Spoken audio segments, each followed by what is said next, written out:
Huyo unayemuona hapo ni joka mwenye vichwa 7. Hakika we muasi, hakika mimi ni kiasi, hakika wao kiasi. Utakutana naye katika kaburi. Ndugu yangu, zinduka tufanye mema. Hakika dunia tunapita, na ukitaka kufahamu hayo, angalia jamaa zako wa karibu, ndugu zako wa karibu, marafiki. Ndugu yangu, asikiliza maredio asubuhi panapokucha, taarifa za vifo kila siku. Ndugu yangu, hakika nawe utaondoka. Tuliowapenda hatupo nao tena, ikiwa wachumba, wapenzi wake waume. Ndugu yangu, basi hakika mauti yako timu yote atakufika.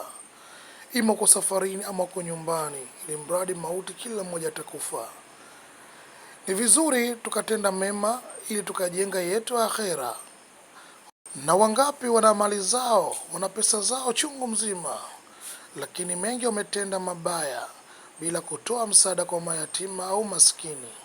Ndugu yangu, unakufa nazo pesa, inabaki labda kutengenezewa kaburi ambalo la samani lenye kujengewa, lakini kazi bure.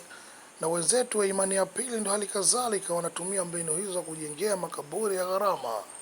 Ni tofauti na Waislamu.